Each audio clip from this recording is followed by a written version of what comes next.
All India Students Association president Neha బోరాను కలిశారు. AP నిరుద్యోగ యువత జేఏసీ నేతలు డిఎస్సీ స్కామ్ అంశాన్ని నేహా బోరా దృష్టికి తీసుకెళ్లారు. తమ ఉద్యమానికి మద్దతివ్వాలని కోరారు. ఏపీ డిఎస్సీ రిక్రూట్మెంట్లో అక్రమాలు జరిగాయన్నారు నేహా బోరా. డిఎస్సీ అక్రమాలపై విచారణ జరిపించి విద్యార్థులకు న్యాయం చేయాలని డిమాండ్ చేశారామె. ఏపీ ప్రభుత్వం విద్యార్థులకు 9,000 కోట్ల ఫీజు రియంబర్స్మెంట్ బకాయి పెట్టిందని, నిరుద్యోగులకు నిరుద్యోగ భృతి కూడా ఇవ్వడం లేదన్నారు Neha Bora.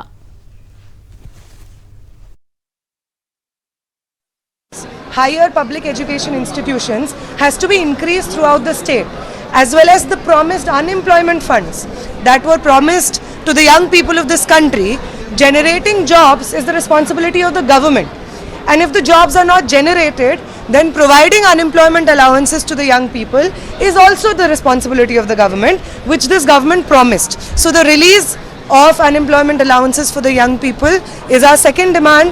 Along with that, the mismanagement and corruption that is coming to light in various recruitment examinations for teachers, for government jobs, all of that must be inquired into, and the government should take active steps in ensuring justice to all the young people of Andhra and the students of Andhra. Yeah. DSC అక్రమాలపై CBI విచారణ జరపాలని demand చేస్తున్నారు నిరుద్యోగ JAC నేతలు. విచారణకు ప్రభుత్వం ఎందుకు వెనకడుగు వేస్తోందని ప్రశ్నిస్తున్నారు. పేరు Embeti Ramachandra, Andhra Pradesh unemployed union JAC యొక్క కన్వీనర్ని. ఈరోజు ప్రధానంగా ఐసా ప్రెసిడెంట్ జాతీయ అధ్యక్షుడైనటువంటి నేహా గారిని డిఎస్సీ స్కామ్ మరియు రాష్ట్రంలో విద్యార్థులు నిరుద్యోగులు ఎదుర్కొన్నటువంటి సమస్యల మీద ఈరోజు ఆమె దృష్టికి తీసుకురావడం జరిగింది.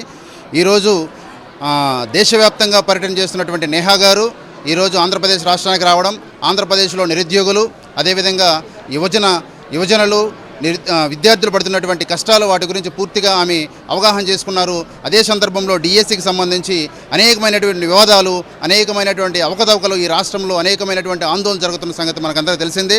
అదేవిధంగా అసెంబ్లీలో కూడా ఈరోజు పెద్ద ఎత్తున దాని మీద దుమారం జరుగుతున్నటువంటి సంగతి మనకందరికీ తెలిసిందే. ఈ విషయాల మీద కూలంకుషంగా ఏమి జరిగింది, అభ్యర్థులు ఏ విధంగా అయితే నష్టపోయారు, ఏ విధంగా వాళ్ళు రోడ్ల మీదకి వచ్చి ఇబ్బందులు పడుతూ ఉన్నారు, ఇది ఏ విధంగా వీళ్ళు సిబిఐ ఎంక్వైరీ మేము అడుగుతూ ఉంటే దానికి ఒప్పుకోకుండా వీళ్ళు రాజకీయంగా వీళ్ళ యొక్క కుట్రలు ఏవైతే ఉన్నాయో వాటన్నిటి మీద కూడా నేహా గారిని దృష్టి పెట్టాలని చెప్పి మేము ఈరోజు రిక్వెస్ట్ చేయడం జరిగింది. దీని మీద సిబిఐ ఎంక్వైరీ వేయండి అంటున్నారు. మేము నిబద్ధత చేసాం ఛాలెంజ్ చేస్తున్నారు.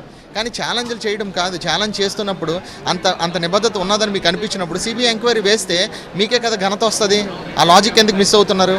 ఇంకొకటి ఏంటంటే ఎవరైతే ఉద్యోగాలు పొందుకున్నారో వాళ్ళ చేత ర్యాలీలు చేయిస్తున్నారు, వాళ్ళ చేత వీడియోస్ పెట్టిస్తున్నారు, వాళ్ళ చేత ఏవో మాటలు అనిపిస్తున్నారు, దూషిస్తున్నారు, ఇవన్నీ చేస్తున్నారు. నేను ఒకటే అడుగుతున్నాను ఏంటంటే ఇవన్నిటికీ సమాధానం ఎవరు చెప్పాలి? సిబిఐ ఎంక్వైరీ చెప్పాలి. సిబిఐ ఎంక్వైరీ జరిగిందనుకోండి, సిబిఐ ఎంక్వైరీ డిసైడ్ చేస్తుంది అసలు తప్పులు జరిగిందా లేదా, ఏంటి జరిగింది అనేది.